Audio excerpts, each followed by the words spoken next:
To all the geeks and nerds out there, welcome to another episode of Simply Minecraft. Up until now, we've focused on mostly simple and easy farm designs. For the next few episodes, I'd like to switch gears and show you some more specific and practical components that you can build in your own designs. In this episode, we're going to explore simple ways of moving mobs around in your world. If you need the odd zombie moved, then it's probably easiest to just let them chase you wherever you need them to be. If you need a single villager moved and it's the right time of day, using a workstation, a bed or even a bell to lure them to the right spot is the way to go. However, if you have a larger number of mobs you want to move around and you want something that's more automated and reliable, then this episode is for you. Today we'll explore a few ways of moving mobs around in your world in a simple way. Welcome to the new 1.20 test world for Simply Minecraft. As you can see, I've laid out a few contraptions over here for some different ways to move mobs around. Now this is going to be good for adults and babies, so this is ideal for villagers but also for general mobs as well. So let me show you how some of these things work.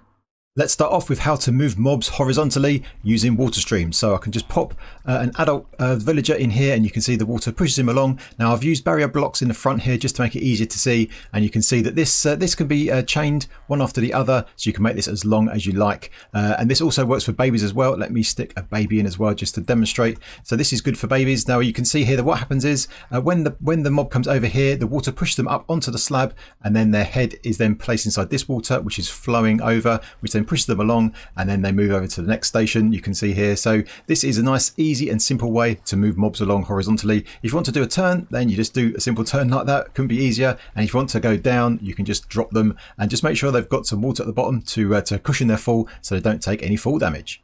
Now this is super simple and you can probably build it from what I'm showing you here, but just to be sure, you can see here we've got our two slabs here and here, and there's 8 blocks in between. 1, 2, 3, 4, 5, 6, 7, 8, and then you just need to have a water source just placed here above the slab, just like that, and then you have a sign next to it to stop the water flowing this way, and that's all you need. That's enough water to take you all the way to the other side.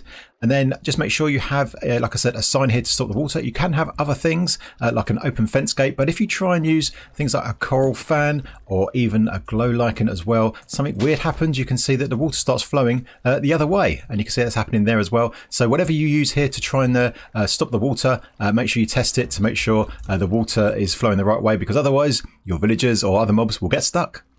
The last thing I'd recommend is to have a couple of extra blocks here just to stop the mobs climbing out, because when they come up here they float up in this water, and if you don't have an extra wall or a ceiling on the top, they can climb out and walk all over these walls. So yeah, add these couple of blocks here to keep the mobs in your waterway. With that, we've seen how to move mobs horizontally and also downwards, but what about upwards? For that we have a few options, and this is the first way. So we can stick an adult in here and you'll see he'll get pushed along, and then what happens is he gets put into this water, and then whenever a mob is inside water they want to swim up. So he swims up, his head goes into the next block which makes him swim up, and eventually he'll make his way to the very top, and then of course you can have some more water to push him wherever you need him. Unfortunately though, this does not work for babies. They're not quite high enough. I'll show you an example of how it works for babies a little later on, but as you can see here, his head goes into this area and he's quite happy here. He can breathe, and so he doesn't swim up any further. This style of elevator also does not work for zombies because they are undead. They don't swim up, they always want to sink, so zombies won't work in this one. But again, I've got another example that will work a little later on. So how do you build this elevator? Well, quite straightforward. You have your water stream that goes along just like this, and then above the last of your water streams have a sign just here, and then above that you have a slab, so you've got a 2.5 block high gap for your villagers to move along. And then next to that we have to have alternate water and then air, water then air, all the way up as high as you like, and then make sure your water is next to this sign. That sign is there to hold the water in place. And then below each of the waters, you can have either a sign, open fence gate, glow lichen, or you can even have a coral fan. That all works depending on what you've got plenty of in your world. Obviously, signs are probably the easiest, but yeah, you can use any of these. And this just makes sure that when the villager comes along, his head is inside this water, which makes him swim up, and then he'll bob up and then touch this water, which makes him swim up, and it'll keep going. So you can make this as high as you like. And then at the top, you can deal with the villager however you want, maybe another water stream to push him wherever you need him. And the reason we have these air blocks in between the water is to allow the villagers to breathe as they move up. If this was just solid water, they would float upwards, but they would drown if this was too long. So always better to just have air blocks every other block to make sure your villagers don't drown and die. This next component will work for all of the different types of mobs. This will work for adults as well as babies and also zombies as well. So let's stick all of those in, and you'll see they will all go up this elevator. All works very well. Oh, dear, he's burning. But yeah, let me show you how to build this thing and how it works.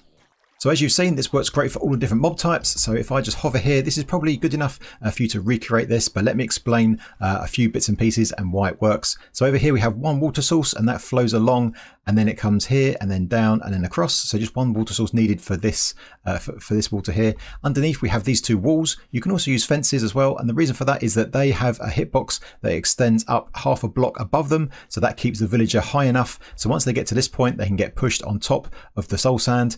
Once they're in here, we have a flowing water source that's here that pulls them into the water stream, and then they get pushed up by the bubbles. Up here they go through the scaffolding here, and then on top for you to deal with them however you need. So a few details, just as I said here, just because this is a bubble column, it can also flow. So you can see here that the water is in fact flowing, and that's what pulls the villager into the bubble column. Once they come up, the good thing about scaffolding is that when the mobs are on top, they can't go through it, they can't go down, but they can go up and through it here. So this gives us a good way to get mobs onto the top surface. And just here, make sure you have two fence gates or signs to hold the water up. Otherwise, these water sources will flow this way, and yeah, it won't work. But yeah, all of this water here has to be water sources. You can't have water source at the top then flows down. They all have to be water sources all the way up. And then obviously the soul sand at the bottom to create the bubble column, and that is all you need. And that can be as high as you like, and that will zip your villagers up super fast.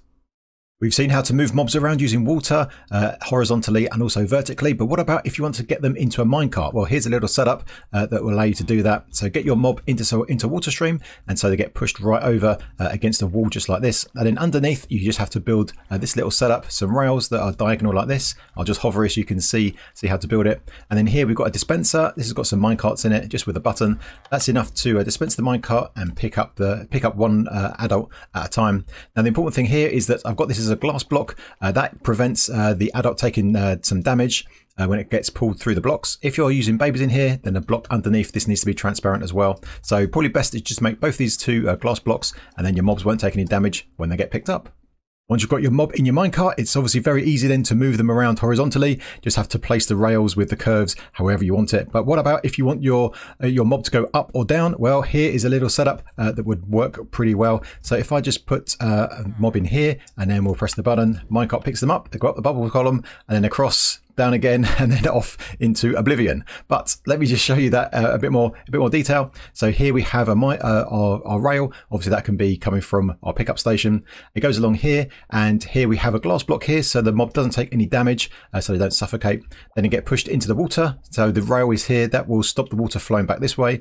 The bubble column then shoots them all the way up, and we use the same trick that we used earlier with the scaffolding. So have a scaffolding next to it that is supported, and then that will then support this scaffolding that's next to it.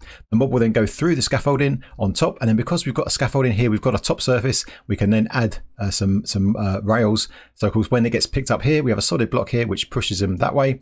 They then can fall down, so this is how we do downwards. Just let them fall down, hit those blocks, and then fall down onto this rail, and then they can go off to the next section. So using this setup, we can go up, down, and of course using rails, we can go horizontally wherever I need our mobs to go.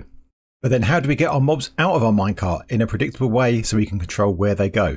Well, all we need is our line as before, but here we have the magic rail. This is an activator rail. You have to make sure that that's powered. So just like powered rails, make sure we have some kind of power source. So I'm using levers here.